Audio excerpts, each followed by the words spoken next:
Really appreciate the special music. I always appreciate hearing from our choir, and as well as other special music from time to time. One of the last times that I spoke to you here, I addressed a subject in Matthew chapter 24 of three categories of warning that Christ delivered to His disciples. In Matthew chapter 24, in verse 8, after He had cataloged various things that were going to happen in the end time, and He talked about false prophets, and He talked about wars and rumors of wars, and He talked about the famines and the disease epidemics, the various things. He said in verse 8, all these are the beginnings of sorrows. And then in verse 9, He said, then shall they deliver you up to be afflicted, and shall kill you, and you shall be hated of all nations for my name's sake. So He talked about a time of great animosity toward the people of God. Now, brethren, before you can be hated of all nations for the name of Christ, before you can be hated for the truth of God, you must first be known. And you must be known for the truth of God. So, this verse in itself stands to show that there is going to come to a public awareness all over this world of the message of the gospel of the kingdom of God, and there will be a time in the future of persecution that will be launched, the people of God. Now notice what Christ said in verse 10, then shall many be offended then. In a time of persecution, in a time of difficulty, in a time of adversity, a time of great pressure, He said, then shall many be offended, and shall betray one another, and shall hate one another. So He talked about a time when many would be offended. People would become resentful. People would actually allow animosities to come to the fore. So Christ is speaking here to His disciples, and I think it's important to understand in Matthew 24 that the whole context is the disciples came to Him privately off on the Mount of Olives and asked Him some questions about what would set the stage for His return as the Messiah, His appearance as the Messiah in power and glory, and the bringing in, the ushering in of a new age.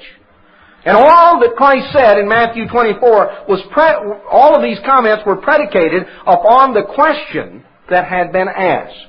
What will be the sign of your coming and of the end of this age?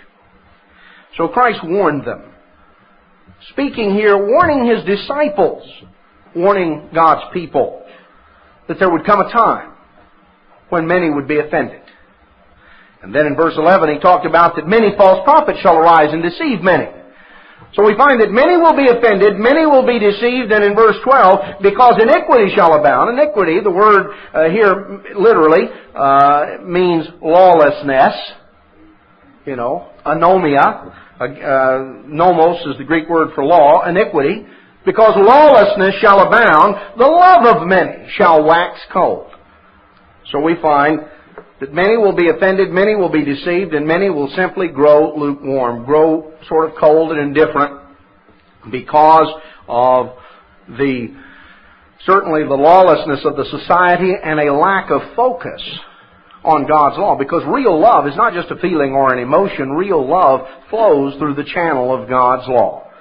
Love is the fulfilling of the law. God explains that to us.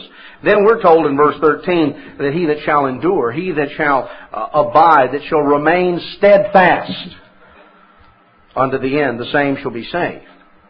Now, I went into each of these three categories, and I don't propose to do that today, but I want to focus our attention on one specific one that I think a little more attention needs to be given to, and that is in verse 10, when it talks about many shall be offended. The word offended, or the word offend, means to stumble. To offend means to cause to stumble. And God, throughout the Scriptures, draws the analogy of the Christian life being a pathway. That we follow a way of life, a path of life. And there are things that cause people to stumble as they walk that pathway. Now, if Christ takes the time to warn us that something is going to be a problem, the whole reason you give a warning is to keep someone that you love and care about from being hurt or being some way damaged. When a severe weather warning comes on the news, on the television or on the radio, the purpose is to keep people from getting hurt. Back a couple of years ago when we had the hurricane that came through and the warnings were given, the reason the warnings were given was to save lives, to prevent people from being hurt and problems from resulting that way. So, Christ gave warnings. And these warnings are important, and they're warnings to which we, as the people of God, must take heed. You know, he says that many will be offended. Why will that be the case? You know, wouldn't it seem, now just think about it for a second, wouldn't it seem that when all of these events begin to transpire, and as all of these things are happening, and the events are building and building up to the final events, as a prelude to Christ's return, people looking at it would think, well, boy, you know, when I see all those things happen and know that the return of Christ is near, I'm going to be on best behavior. That'll be the least time that I would be offended or be deceived or get lukewarm. Oh no, I'd be stirred up and zealous and full of love and faith, and I'd really be stirred up because I would know that Christ's coming is near. Brethren, we have seen in recent years incredible things happen. Things that many of us in this room had heard about and had read about way back in the 60s and in the 50s and even before. You know, it's interesting when the events that culminated in the unification of Germany, that culminated in some of these things, and events are going on all over the world. I don't know how many of you read carefully or even saw the article in Newsweek or in U.S. News and World Report magazine just a matter of a couple of weeks ago. It was an article that focused in on, of all things, as the cover article, focused in on the second coming of Christ. You know, that's quite a remarkable thing for U.S. News and World Report to feature. But they had an article on the subject, and they had interviewed people, and they had taken opinion polls, and found out that the majority of people in this country believe that Christ is going to return, and that it's not way off in the distant future. Now, they don't understand a lot of things about it, and a lot of false ideas and misunderstanding comes in. But there are many people who understand and realize that something is going on. And they see these things. One interesting point that U.S. News made in there, they focused in on what was happening in other places. And I don't know if you noticed the little blurb they had in there concerning Israel and a group called the Temple Mount Faithful. And the fact that they even reported an incident that I think I'd mentioned to some in Bible study, but they even reported the fact that in the last I guess a year or so, that there has even been a special agreement that had been worked out involving the importation of cattle to Israel. You know, one of the things that is necessary before the rebuilding of a temple, the rededication of an altar, one of the things that is necessary is you've got to have animals to sacrifice, and you also have to have specifically, as it describes back in the books of the law, what were called the waters of purification, which was necessary to make everything ceremonially clean. And that involved, you can go back and read the details in the book of Numbers, but it involved the ashes of a red heifer. A red heifer that was slaughtered and that was burned totally together with hyssop and cedar wood and scarlet cloth until nothing but ashes remained, and then the ashes of the heifer were mixed in with water, and this was the water of purification. You can read the details that are given. But even U.S. News reported the fact of the agreement that had been worked out, and a Red Angus breeder in Mississippi who had actually sold the cattle to this rabbinic school there in Israel, because you see they needed cattle that met the exact specifications. And one of the problems that they had was that the cattle they used had to be without blemish. Well, any cattle that are exported out of the United States have to be tattooed, and they're tattooed in the ear, and they've got their shots and all of this. Well, they couldn't use anything like that over there. That was a blemish. So actually what they did was he bred cattle in Mississippi, and he shipped them over there so that the calves would be born in Israel. And that then that the calves would be out of the calves that were born, those that were unblemished would be selected out, and they would begin a herd there. And they're in the process of importing cattle from him. And now this is U.S. News and World Report magazine. This isn't some exotic source off, some clandestine source. This isn't something out of the National Enquirer.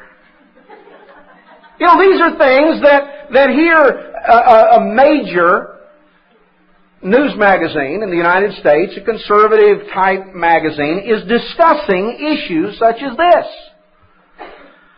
And it's very interesting. They interviewed the rabbis over there about how they proposed to rebuild the temple, and they said, well, we don't know.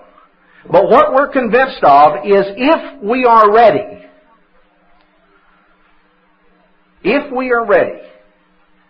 then, God will work out the details of how to get started. He says it's our responsibility to get ready. And so they have put together everything from a computer database that has all of the descendants of Aaron that they can locate, so that they have the basis of lining up a priesthood. They've got the schools going. They're making the implements. They're doing all the things that they know to do to get ready. And just one other sort of a sideline. This really isn't. This is sort of a sideline, but I thought it was interesting. One of the things that sort of ties in with this, an article in Biblical Archaeology Review back. This has been a number of months ago. But after extensive studies over there, one of the things that has always been the issue has been how would they rebuild a temple on the Temple Mount, because that's where the Dome of the Rock is. And the temple would have to be relocated where it was. Well, after some extensive archaeological excavations that were done under the Temple Mount, these have been put a stop to now because it just about created a riot. But one of the things that they had discovered were some places from which they could measure, some corners of wall that they were able to on foundations that they could measure from to actually get, using a computer model of the Temple Mount. They have the measurements given in the Bible, and by locating a couple of specific points, they could lay the whole thing out. And what they have come to the conclusion of, there had been debate for a long time, but now, as far as I know, all of the rabbis and all of the archaeological people there in Israel are convinced that the Holy of Holies is not right where the Dome of the Rock is. It was adjacent to it. That the Dome of the Rock actually sits, interestingly enough, in what was anciently the Court of the Gentiles. In fact, that sort of makes that gives a little more meaning to the verse back in Revelation 11 where it talks about measure the temple. But the court of the court that is outside, leave out, that is given to the Gentiles. It's sort of interesting because when you put it together, there may be. I'm not saying there's not a spiritual implication to that, but often things can have both a physical and a spiritual implication.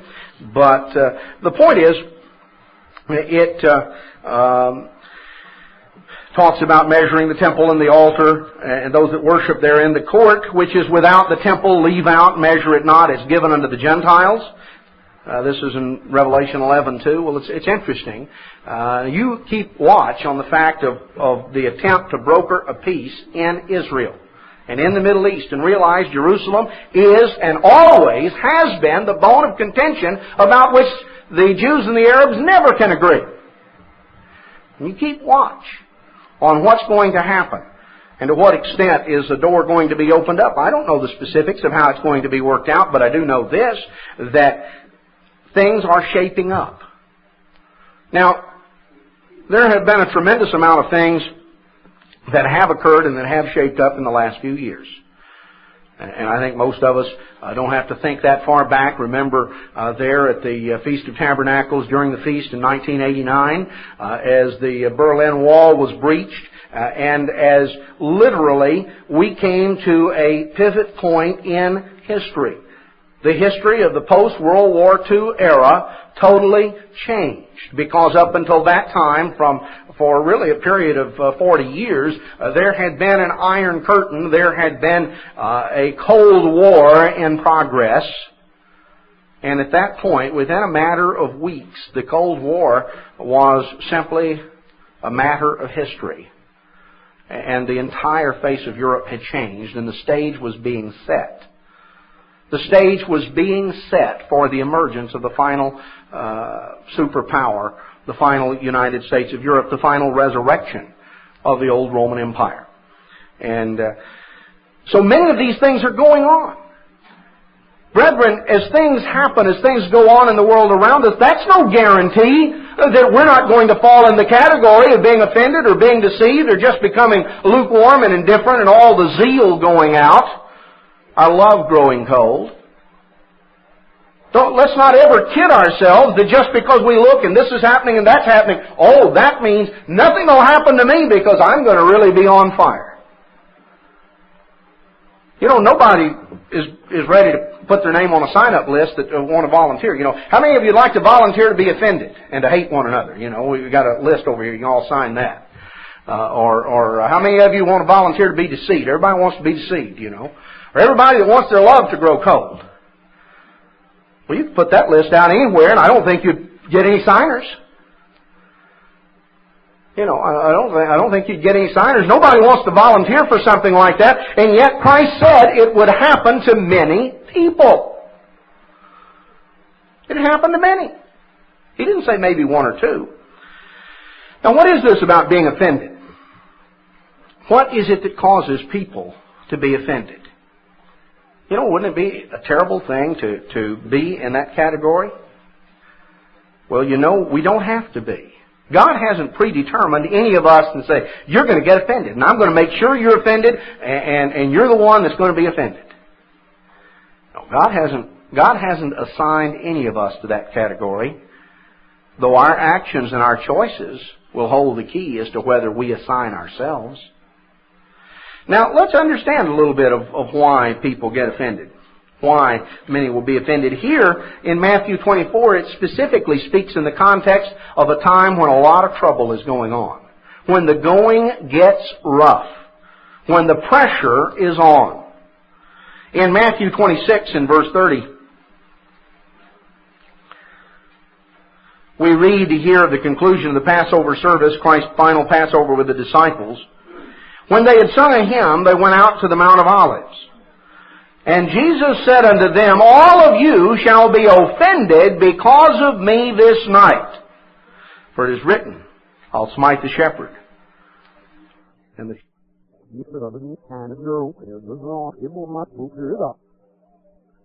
answered and said, Lord, though all men be offended because of you, I will never be offended.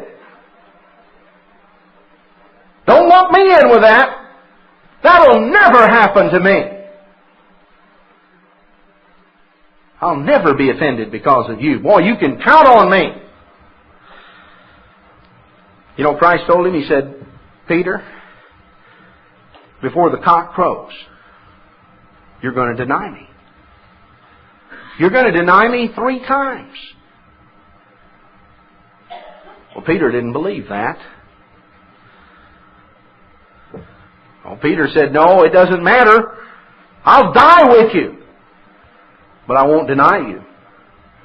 And then all the others piped in and said, me too. We'll never do a thing like that.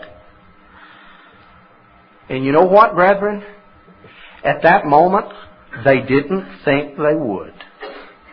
At that moment, none of them thought they would.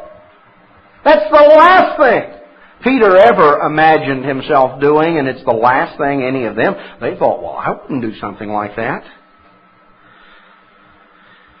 Well, you know the story. Christ came there to the Garden of Gethsemane, and He took Peter and James and John, mentions in verse 37, took them apart, And he went even apart from them to pray, and he asked them to wait there and pray with him. And in verse 40, when he came back, he found them asleep. And he said, "Can't you fellows watch just for an hour? Can't you be alert just for an hour?" Watch and pray, verse 41, "that you enter not into temptation. The spirit indeed is willing, but the flesh is weak." You see, here's the problem. It wasn't that Peter didn't mean it when he said, "Oh, I won't ever be offended." Oh, it's not that Peter didn't mean it. It's not that Peter didn't mean, "I will never let you down." He meant it when he said it. Christ told him, He said, "The spirit is willing." You really mean that, Peter, but the flesh is weak. You're relying on your strength. And your strength in a crisis will crumble. Your faith, your strength, your human strength isn't enough to get you through. So watch and pray. Well, he went aside and he prayed the second time. When he came again, he found them asleep. Their eyes were heavy. In verse 44, he left and went away and prayed again third time, saying the same words. And then he came to his disciples and he said unto them, "Well, you might as well go on and get your rest, because now the time is at hand. The Son of Man is betrayed." And then they began to sort of look up and try to figure out what was going on. And he said, "Come on, let's get going." And as they came back there, you know the story. The soldiers came in and Christ was taken. And in verse 56, the latter part of the verse, we read, "Then all the disciples forsook him and fled." When the going got tough, they got scared. Now, you know the difference? They were confronting an intense, horrible crisis.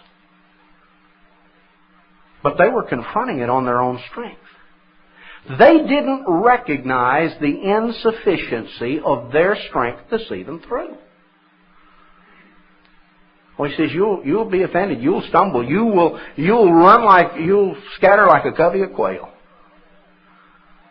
When all the soldiers showed up and the torches blazing and the spears being held and the swords there and all of the confusion and all of the things, and here he was taken, and what was happening now?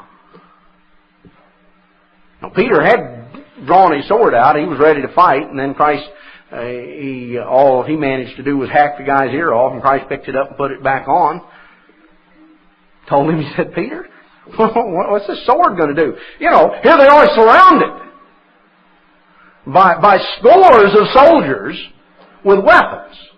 And Peter's got his little sword there. This is really going to accomplish something.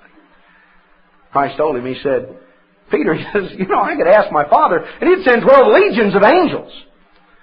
He that lives by the sword dies by the sword. You put your trust in that thing, and you're going to be laying on the ground dead. Those fellows will make short work of you. You think I'm powerless? You think that I have to depend on you and your sword? You think that's the best that I can do?" And to demonstrate that power, he picked up the ear and put it back on, and here the guy was healed. Christ wasn't taken because He was powerless. Well, the disciples were scared and they were frustrated, and all of a sudden they thought they were all about to be taken, and they split. They got out of there. Christ had talked to them earlier that evening. It's recorded back in John 14 and 15. And as He concludes the words that He said to them there that evening on the Passover, we read in John 16:1 that these words have I spoken unto you, that you should not be offended. Well, they'll put you out of the synagogues. Yes, the time comes that whoever kills you will think that he does God a service. These things will they do unto you because they've not known the Father nor me. See, Christ had taken them through and He had talked about things. They didn't fully get the point when He was talking about it, because He wasn't just concerned about that evening. He was concerned about on in the future. They were going to be in a time of intense pressure. They were going to be living through some times of intense pressure. And what were they going to do? How were they going to handle it? Well, brethren, if we depend on our own strength, our strength will fail in a crunch. There is none of us that has the strength in and of ourselves to make it through all the things that lie ahead. When the going gets tough, we need more than ever the strength and the power of God to be able to endure, to be able to persevere.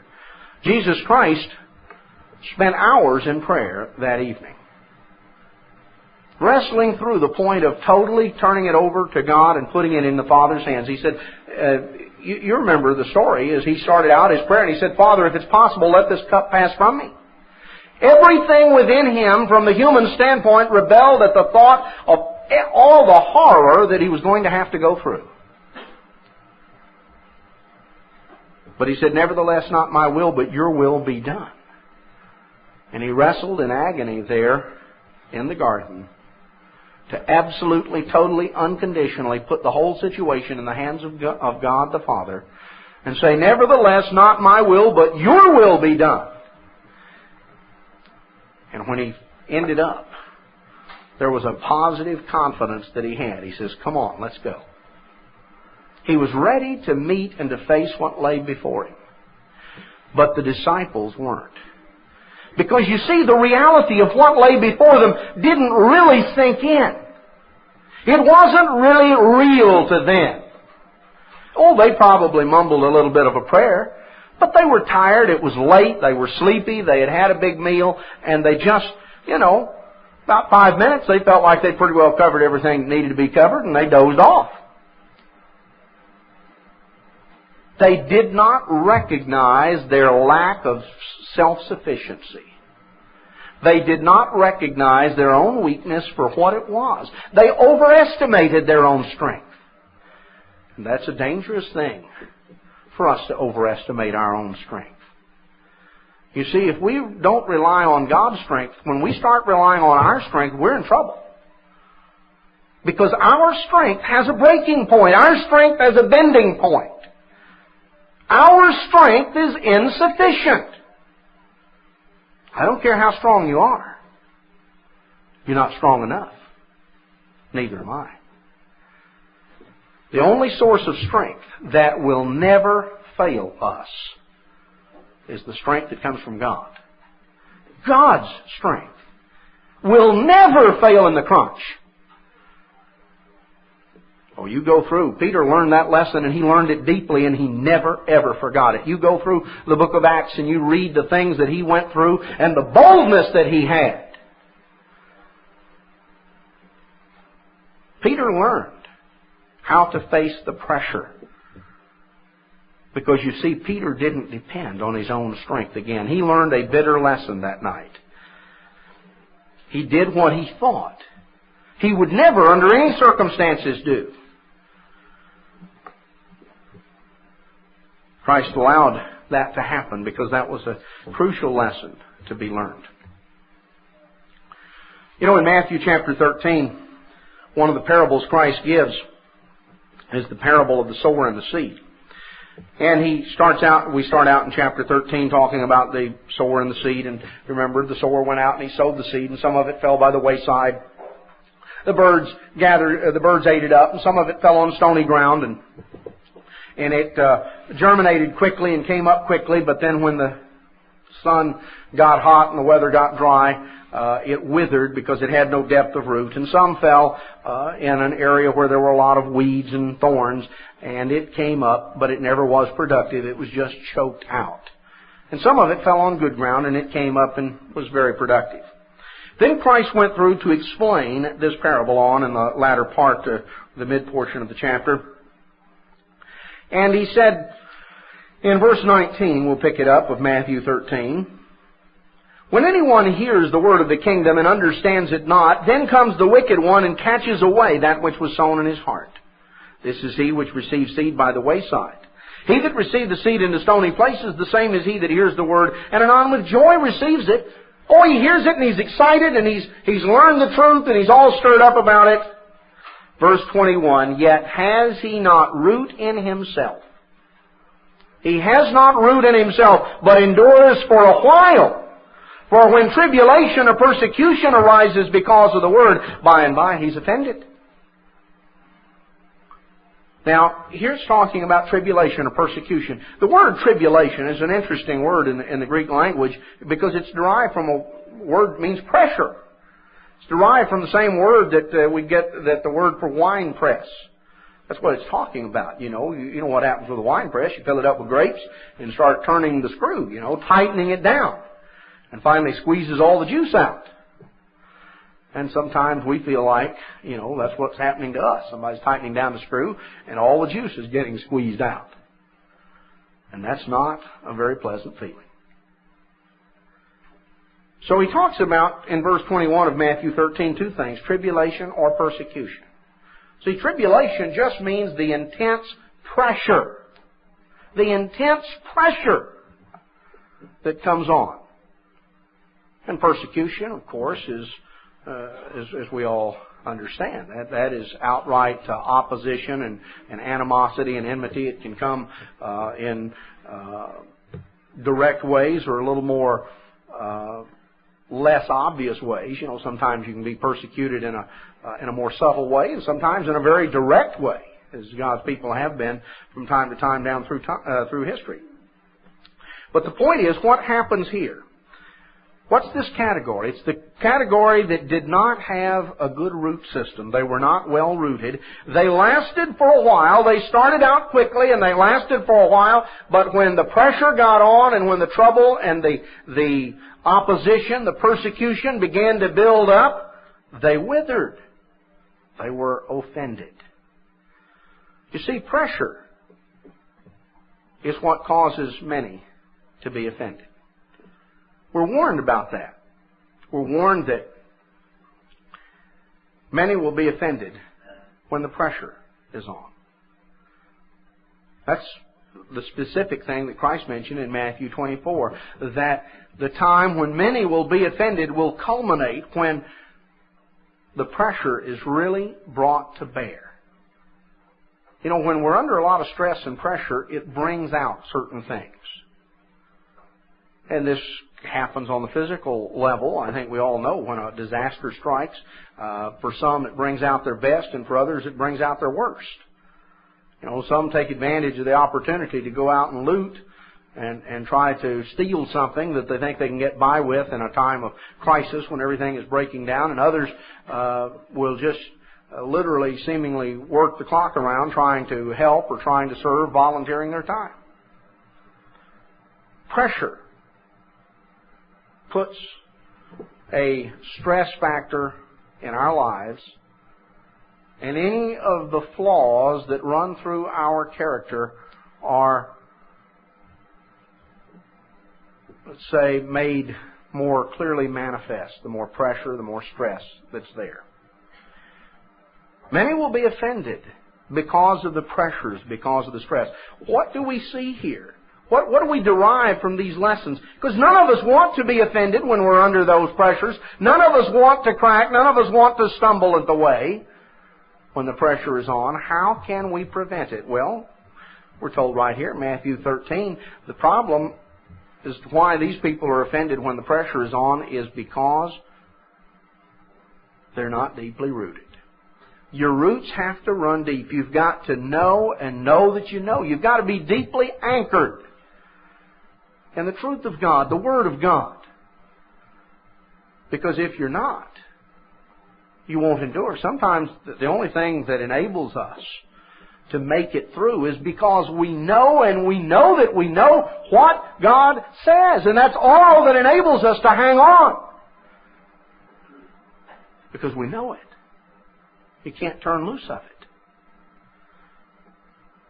We've got to sink our roots down deep. And we can never afford to rely on our own strength and our own power. We must never, ever suffer the illusion of self-sufficiency. Because, brethren, none of us are sufficient unto ourselves. We are deeply dependent upon the power of God. And we must never lose sight of that. Pressure is a source of offense. Some will be offended when the pressure is on because their roots don't run deep and they're not really relying on the power of God. Now let's look a little further, because that's not the only thing that causes people to be offended. I think one of the chief things that cause people to be offended, certainly during the times when the pressure is not so intense, one of the major things that causes people to be offended is other people. You know, if you want to know who has caused offense, maybe look in the mirror someday.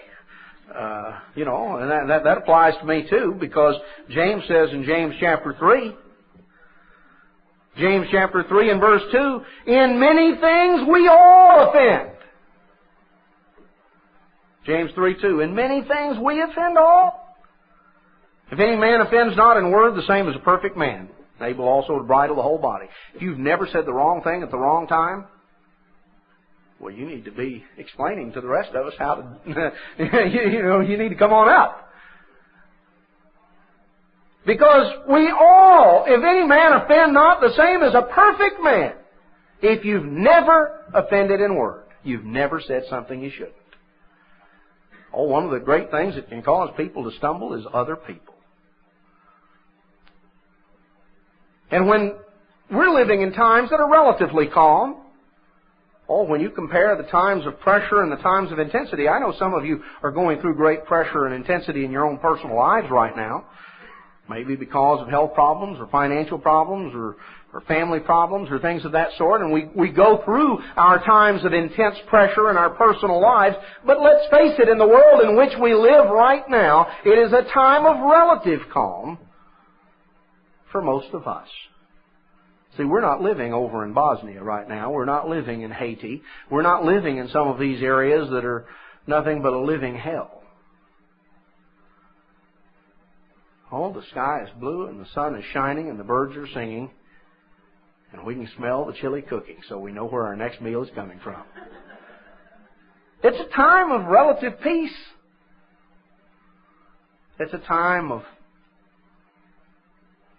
a lack of pressure in that overall sense, though as I know that there's certainly individuals who are undergoing great pressure and personal problems in their own lives, and we all do at one time or another. But during these kinds of times, perhaps the most common source of offense is people. People are offended by people.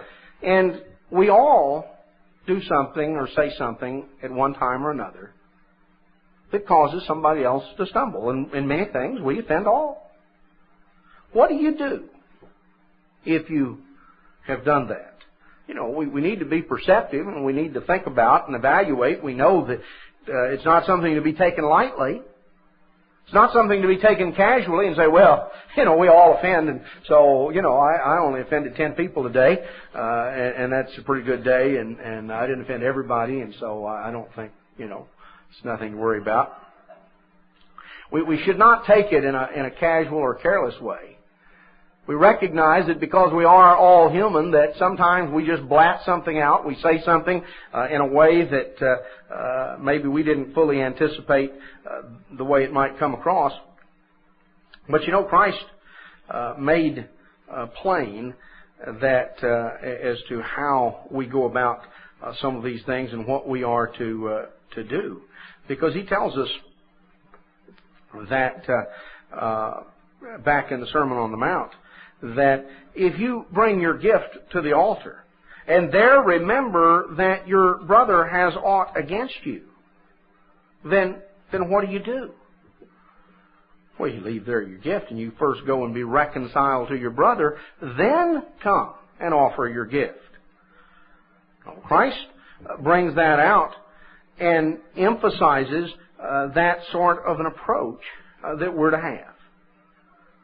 The fact that we are to take the initiative if we understand that we have hurt somebody, that we have offended someone, that we have, as it explains this here in Matthew chapter 5, verses 23 and 24.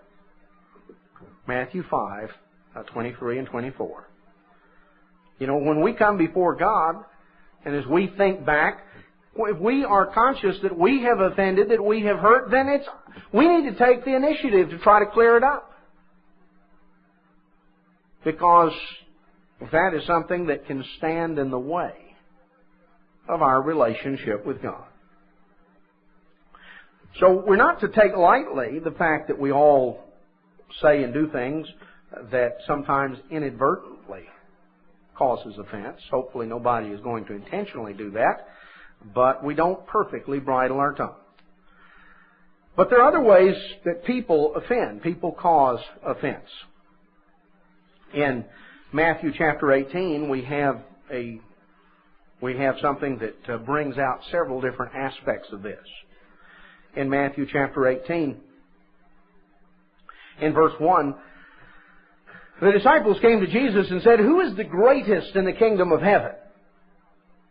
And Jesus called a little child and set him in the midst of them. And he said, "Except you be converted and become like this little child, you will in no wise enter into the kingdom of heaven."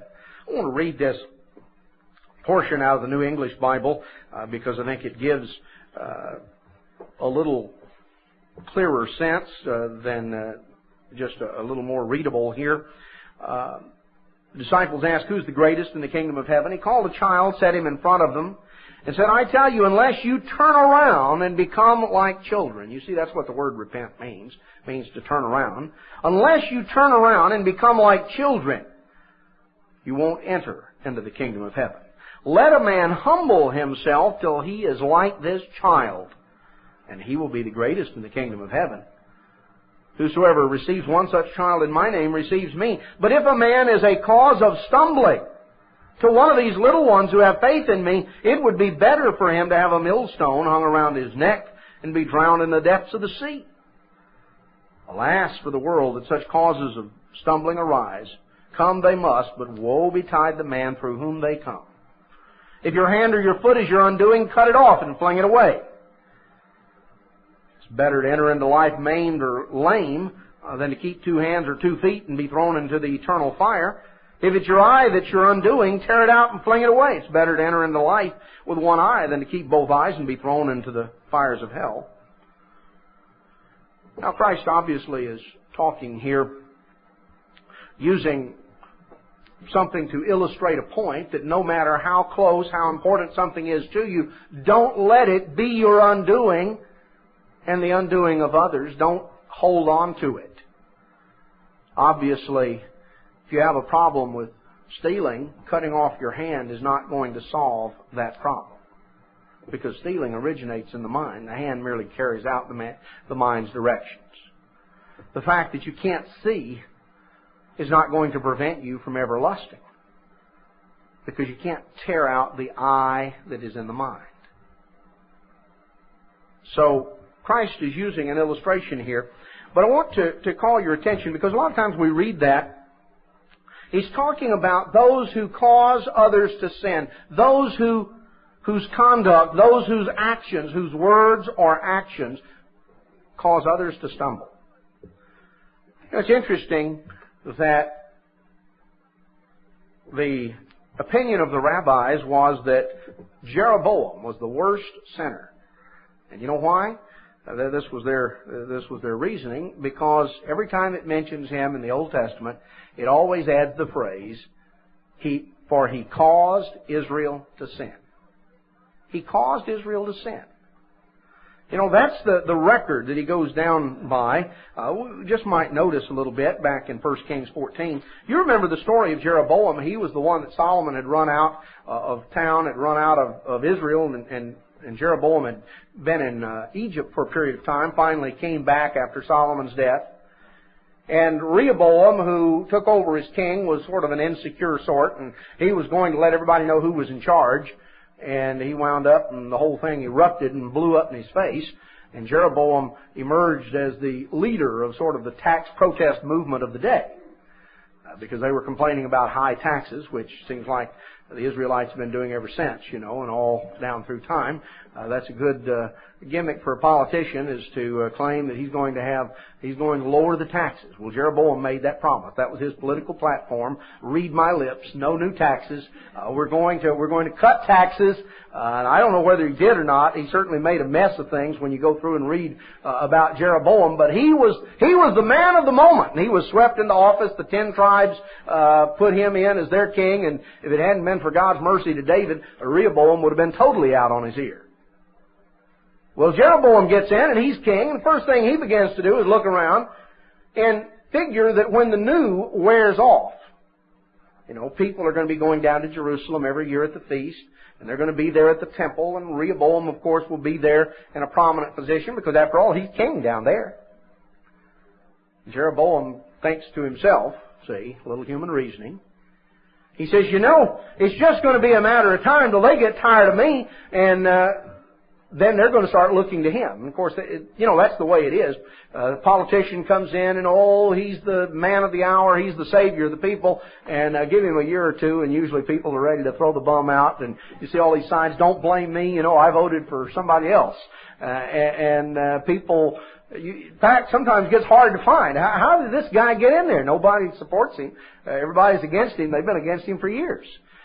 Well, Jeroboam was enough of a politician. He knew, that trouble was going to come up, and after a while, old Rehoboam was probably going to look pretty good to him, and then he would be out. So he came up with a plan. He said, what we need to do is stop them from going to Jerusalem. The way to do it is not forbid them, but offer them something up here. So he said, we need to make religion a little more convenient. That's a long trip down to Jerusalem. South. So you can take your choice. You can go to Dan or Bethel. And you don't have to make that long trip to Jerusalem. And the way the feast falls there in the 7th month, that's so jam up to harvest time that it sometimes really puts you in a bind to get all the crops in and be able to leave. Why don't we just move it back to the 8th month? That'd be a little more convenient. So Jeroboam introduced a couple of, quote, reforms. Now, were they really reforms? Well, it was just an attempt to make himself popular. Well, he saw that he started having problems with the priesthood. You see, the Levites in Levitical cities up there, you can see that a lot of the Levites weren't going along with him, so the thing he decided to do was get some new priests. So he began to make the lowest of the people priests and to get rid of the Levites. And you can read of this, you see, as it talks about in verse 33 of 1 Kings 13. He returned not from his evil way, made again of the lowest of the people priests of the high places. Whosoever would, he consecrated him, and he became one of the priests of the high places. Anybody wanted to volunteer, they couldn't find a job somewhere else, well, they could go preach for Jeroboam. And he would sign them up. He wanted people that would do what he paid them to do and preach what he paid them to preach. And this thing, we're told in verse 34, became sin unto the house of Jeroboam, even to cut it off and to destroy it from the face of the earth. God took this very seriously. On over in chapter 14, here verse 16, it says that in verse 15, in 1 Kings 14:15, the Lord shall smite Israel as a reed is shaken in the water. He'll root up Israel out of this good land, which He gave to their fathers, and scatter them beyond the river, because they have made their groves, provoking the Eternal to anger. He will give Israel up because of the sins of Jeroboam, who did sin, and who made Israel to sin. Now, how did Jeroboam make Israel sin? Did he go around and hold a gun to everybody's head? Or a sword? They didn't have guns, but they had swords, spears. Did he do that? No. He just set a bad example. And he encouraged it. You can read that there were individuals who didn't. Elijah certainly didn't go along with something like that. You can read about that a little bit later. And God, when Elijah really got discouraged, God said, oh, don't worry about it. He said, there are 7,000 others that haven't bowed the knee to Baal. Not many out of, a few million people, but nevertheless, there were a few. There were a handful. No, everybody didn't do it, but the nation as a whole did. Why? Because people just tend to follow.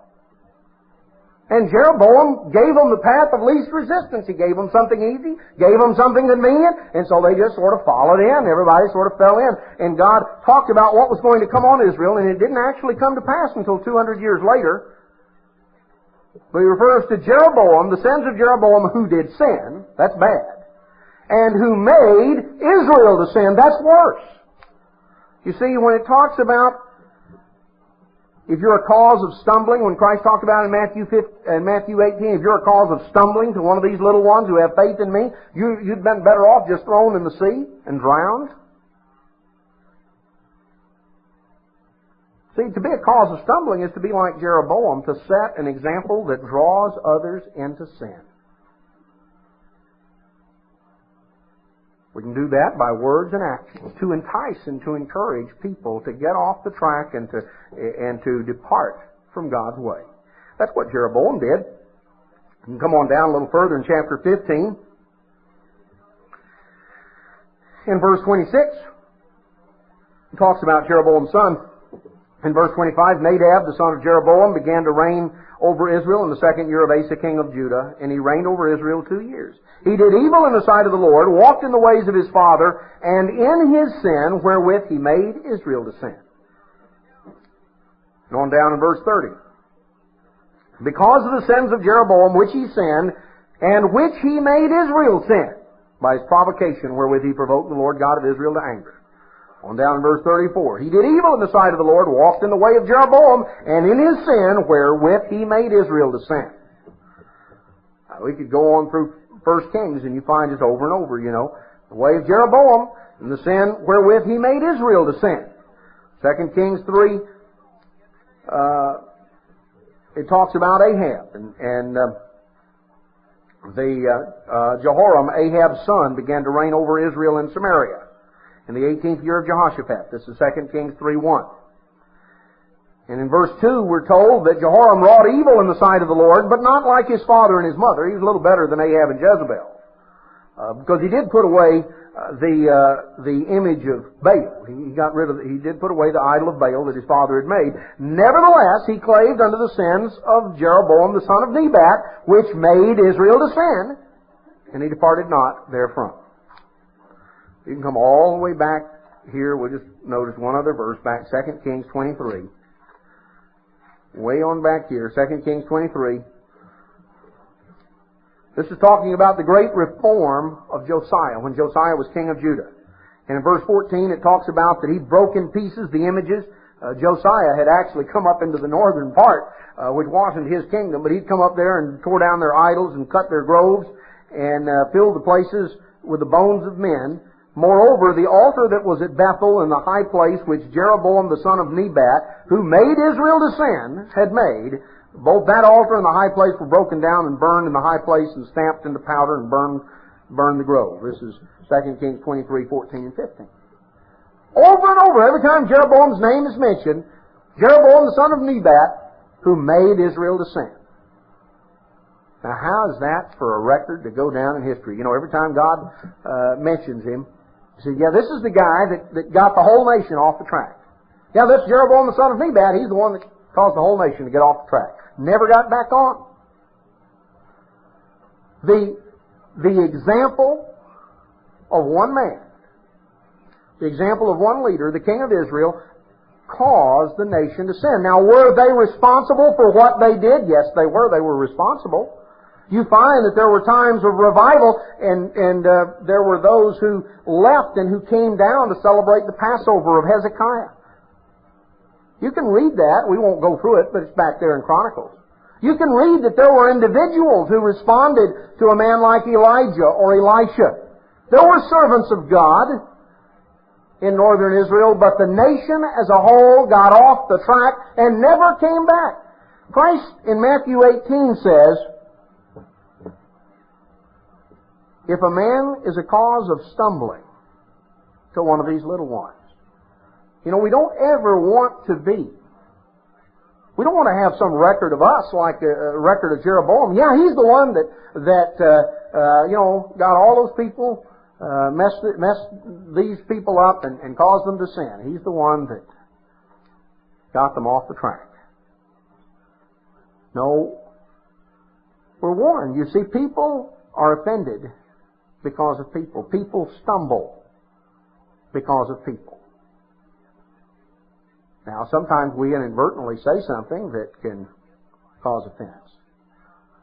But then, something that is far more dangerous is when it's not so inadvertent, when through just an attitude of self-will, we pursue a line of endeavor, we pursue a pathway that by our words and by our actions wrongly influence others and cause them to depart from the ways of God. That's a terrible thing. And Christ warns that very, very strongly.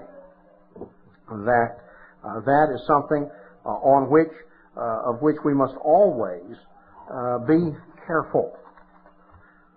So people are offended because of people. Back in Matthew chapter 13, let's notice another example.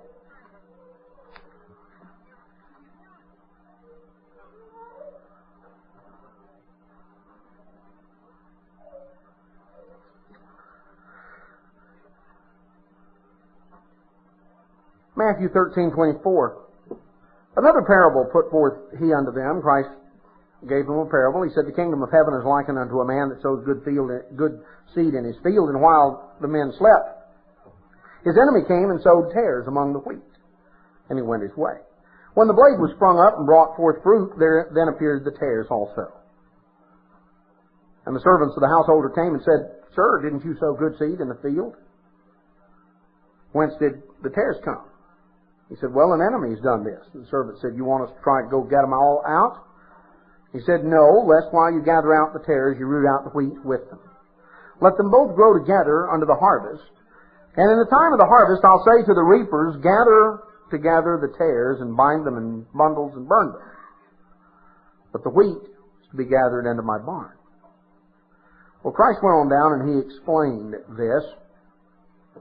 As we come on down a little further in verse 36, the disciples asked him to declare the tares, and he told them that he was the one that had sowed the good seed. The field is the world, the enemy was the devil, and that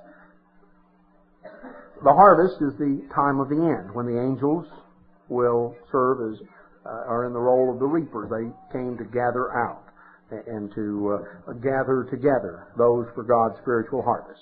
Verse 40, therefore the tares are gathered and burned in the fire, so shall it be in the end of this world. The Son of Man shall send forth his angels, and they shall gather out of his kingdom all things that offend, and them which do iniquity. So he's talking about a way of life. He's talking, the word here that is translated all things that offend, the Greek word is scandalon. It's the word our word scandal comes from. Talking about those who, by scandalous conduct, cause others to stumble. Those which do iniquity, which practice the wrong way of life. You know, it's interesting. It makes me think of a number of years ago. This was back in, in fact, it's been 20 years ago when I first went down to Corpus Christi, Texas. And there were a lot of things that were transpiring at the time, and some had gotten tangled up with a lot of different problems. And I remember discussing with one individual who was upset about tithing. And he said, well, he was of the opinion that there was a certain individual in a high place that was misusing money and was taking money and doing this and doing that, and that the money was not being utilized properly. That this individual was not an honest person and was using skimming off funds for personal profit. This was his opinion. And so we discussed it for a while, and this was his excuse for not tithing. And I said, well, let me ask you something. I said, what if you had lived back in the time of Christ? And you could have walked up personally to Jesus Christ and handed Him personally your tithe. Would you have believed in tithing then under those circumstances? Oh, well, yeah, that'd been entirely different. You know, if I could have walked up and handed it directly to Christ, well, that'd be fine. I said, well, let me ask you a question. I said, what do you think Christ would have done with it? Well, I don't know. What do you mean? So, well, what do you think Christ would have done with it? I said, I can tell you exactly what He'd done. What's that? Said he had turned around and handed it to Judas because Judas was the keeper of the bag. And you know what else? Judas was a thief. Now that's not rumor. That's what it says in the book of John. That's not a rumor. I said, let me ask you something. What would you have done? Would you have been offended and said, Jesus of Nazareth cannot be the Messiah because look at this guy, he's a crook. That's the treasurer. He's a thief. The point is, of course, that Christ allowed that for a time and for a purpose. But you know, Christ was going forward and He was teaching the truth and He was doing the work of God. And the fact that Judas was in the group, that he was a tare among the wheat, did not take away from the message Christ was preaching, from the truth that was going out and the work of God that was being done. And God dealt with the situation. Now the point is, people were offended because of what others said and did. There are those who have stumbled at the way and who've departed out of the way, who have abandoned everything. They were turned off and they tuned out because of what someone else said or did. It may have been simply a tare sown in among the wheat. But they stumbled in the way because of the conduct of others. Jeroboam led people off the track, but you know, they had to follow. He didn't hold a sword to their head. He didn't persecute them. There's no record particularly of that. He didn't need to. All he did was set them a bad example and encourage them to follow, and pretty soon the vast majority had fallen into step. So offense can be caused, people can stumble in the way because of other people. They can be turned off because of scandal and abandon everything simply because of a tare that Satan has sown among the wheat. There are those who can follow others off the track and get tangled up in all sorts of things. Begin to get it just like Jeroboam did. See, he didn't tell them that not to worship the true God anymore. If you go through, you find that Jeroboam continued to use the name of Yahweh, the true God of Israel. He just brought in all this other stuff and got the nation off the track. No, if we're going to avoid stumbling at the conduct of others, we've got to be committed. We've got to be committed to what God says. We've got to see the big picture. You know, we can't have an attitude of resentment or animosity toward others. Well, Christ gives, or rather Luke records the example back in Acts chapter 7, one that we're familiar with, of Stephen, the martyrdom of Stephen. Now, Stephen told the people the truth. And the truth made him mad, because we're going to see the third thing that people can get offended by. People can stumble when they're under pressure. People can stumble because of the words and deeds of other people. And sometimes people just simply stumble because of the truth. Now, Stephen told them the truth, and they took great offense. In fact, in Acts 7:54, when they heard it, they were cut to the heart, and they gnashed on him with their teeth. And he, being full of the Holy Spirit, looked up steadfastly into heaven and saw the glory of God and Jesus standing on the right hand of God. And he said, Behold, I see the heavens open, and the Son of Man standing on the right hand of God. He actually saw in vision the throne of God in heaven, and he actually saw. God performed a miracle and allowed Stephen to actually see that, to strengthen and to encourage him at this intense time. And of course, at that point, they just put their hands in their ears and they attacked him, cast him out of the city and stoned him, verse 58. In verse 59, as they stoned Stephen, calling upon God and saying, Lord Jesus, receive my spirit, he kneeled down and cried with a loud voice, Lord, lay not this sin to their charge. And when he had said this, he fell asleep. You know, Stephen offended them with the truth. But they didn't offend Stephen, even with their rocks. Because Stephen turned it loose. He put it in God's hands. He didn't have an attitude of resentment and retaliation. He understood what it meant to forgive. Brethren, if we're not going to be offended by people, by the things that people say and do, intentionally or unintentionally, we're going to have to exemplify the attitude of Stephen. We're going to have to exemplify the same humility and the same faith that the Syrophoenician woman exemplified in Matthew 15. She had an attitude that's greatly in contrast to the attitude that the Pharisees had, which we're going to see just a little bit later. You remember the story, Matthew 15, where Christ had landed at near the area of Tyre and Sidon, and this is on down, let's see, about verse 22. A Canaanitish woman came out of the same coast, and she cried out, "Have mercy on me, Lord, you son of David. My daughter is grievously vexed with a demon."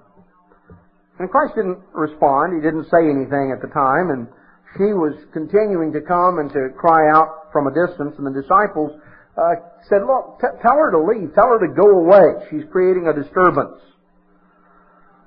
And Jesus told them, He said, "I've come to the lost sheep of the house of Israel.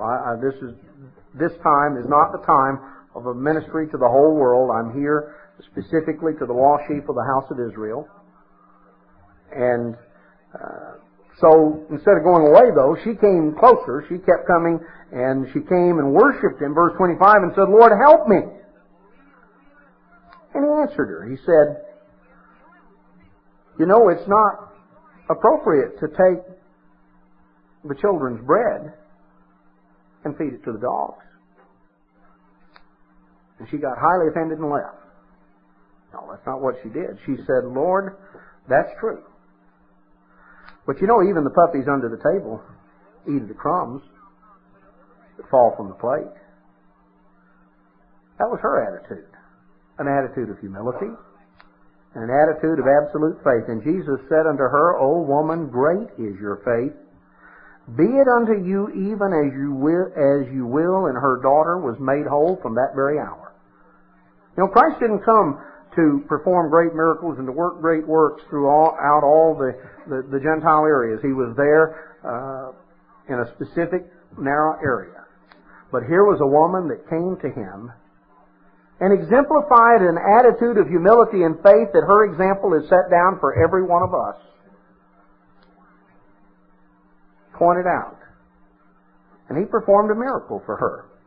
Now contrast that with up earlier in the book of Matthew in chapter 15, when the scribes and Pharisees came to Jesus, and they had a question. They said, "Why do your disciples transgress the tradition of the elders, and they don't wash their hands before they eat bread?" Now, the Pharisees had concocted this great tradition that had to do with ceremonial defilement. The issue is not the fact that you ought to eat with dirty hands.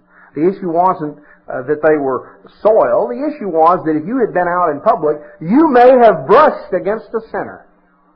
And if you touched bread and put it in your mouth, then you were defiled because those hands had been defiled by touching a sinner. You may have touched someone that was ceremonially defiled. And they had this great ritual, rolling up and washing up to the elbows, and they had debates about whether you could use water only from a source of running water or whether you could use water from a pond. And they got into great debates over the subject of where the water came from and all sorts of things. And they noticed that Christ's disciples just simply picked up something and ate it. And they took exception to that. Jesus answered in verse 3, and He says, "Why do you transgress the commandments of God by your tradition?" They asked Him, "Why do your disciples transgress the tradition?" He said, "Well, I've got a question for you. Why do you transgress the commandments of God by your tradition? God commanded, honor your father and your mother." That comes right out of the Ten Commandments. But you say, whoever shall say to his mother or father, it's a gift, by whatever you may be profited by me, and honor not his father or mother, he shall be free. Thus have you made the commandment of God of none effect by your tradition. You hypocrites, well did Isaiah prophesy of you, saying, this people draws near unto me with their mouth, and honors me with their lips, their heart is far from me. In vain do they worship me, teaching for doctrines the commandments of men. Well, it's possible to worship God in vain. You have to worship Him in spirit and in truth. They were worshiping Him by teaching for doctrines the commandments of men. And He called the multitude, and He said unto them, hear and understand, not that which goes into a man defiles a man, but that which comes out of the mouth, that defiles a man. The issue, if you take it in the context, has nothing whatsoever to do with clean and unclean meats. It has to do with the subject of ceremonial defilement. And He said it's not the bread that you had your hands ceremonially defiled. That'll just go in and go through the digestive system and come out the other end, and that's not going to defile you. But what will defile you is the things that come out of your mouth, that come out of your heart. The things which come out of a man, out of the mouth. This defiles a man. Verse 12, then came His disciples to Him and said, you know what? I think the Pharisees were offended after they heard this saying. You know, I think you offended those guys. They left, and boy, they didn't look too happy. I think you offended them. You know, sometimes people are offended because of the truth. People will be offended of the truth if they don't have a love of the truth. The Pharisees were offended because they didn't have a love of the truth. Christ talked about in John 12, in verse 43, He talked about individuals, He says, they love the praise of men more than the praise of God. Now these were some of the chief rulers who believed in Christ but were unwilling to stand up for the truth. Verse 42, because of the Pharisees they did not confess Him, lest they should be put out of the synagogues. If they stood up, the Pharisees would have kicked them out. And Christ said they love the praise of men more than the praise of God. You see, they didn't love the truth enough. You'll be offended by the truth if you don't love the truth more than your own way. These were individuals. The Pharisees were offended because of the truth, because they didn't love the truth. They loved their own way. And that's the normal, natural, carnal thing to love. You know, that's humanly what we love. You find when Jesus came back to Nazareth, in His own country, Matthew 13, verses 54, on down through 58, people heard Him speak and they said, where did He get off saying all of this? Verse 54, whence has this man wisdom and all these mighty works? Isn't this the carpenter's son? Why, we've known his father and mother, his brothers, his sisters. Why, they all live around here. Why, we've known him since he was knee-high. Where does he get off coming in and doing this and saying that? And it says, verse 57, they were offended in Him. They were offended by Christ because they were offended by the truth because of the messenger. They said, what? I don't see how he can come up with all this stuff. Well, I saw him grow up. I've known him for years. Know all his family. They were offended. Jesus said unto them, a prophet is not without honor except in his own country and his own house. And He did not many mighty works there because of their unbelief. They were offended. Or you can go through and you can read example after example. Psalm 119 verse 165 tells us, though, very important key.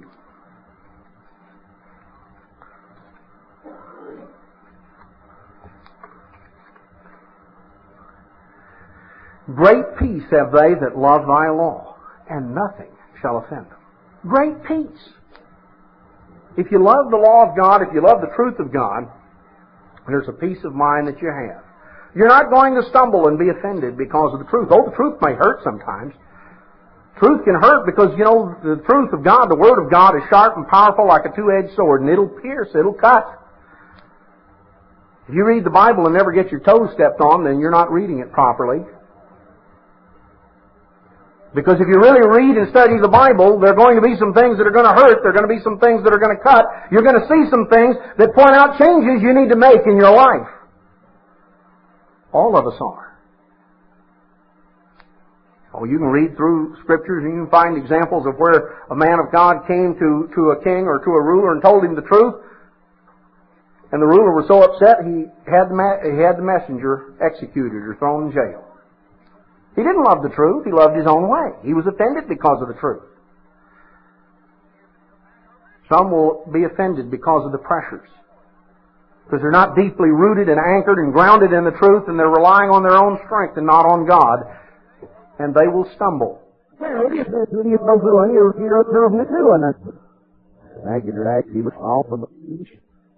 Either because they lack the humility and the faith to have the commitment, regardless of what others are saying or doing, because they lack the ability or the willingness to forgive and to let go, because they lack the depth of commitment to God and to His way, the kind that Moses had that you read of in Hebrews 11, that even when all of the enticements of sin, Moses didn't wander off the track there in Egypt. You can read it back in Hebrews 11. And when he was come to years, he refused to be called the son of Pharaoh's daughter, esteeming reproach for Christ greater riches than all of the riches of Egypt. He was willing to take a stand. He didn't stumble because of people, because he endured as seeing Him who is invisible. His eyes were on God. We'll never stumble over people if we keep our eyes on God. We'll never stumble under pressure if we rely on God's strength. We'll never stumble because of people if we keep our eyes on God. And we'll never stumble because of the truth if we love the truth more than we love our own way. No, brethren, none of us have to be in that category of those who stumble, of those who are offended. Many will be. But you and I don't have to be. We can rely on God's strength and God's help. We need to draw near to Him. We need to focus on our relationship with Him and walk with God. Strength and the spiritual wherewithal to endure whatever may come. Ups and downs and all sorts of things that are going to come between now and the culmination of this age. But brethren, God's help and God's power is there for you and it's there for me. We've got to draw close to Him and we've got to draw on that. And we've got to walk with Him. And if we walk with God, we will never stumble out of the way.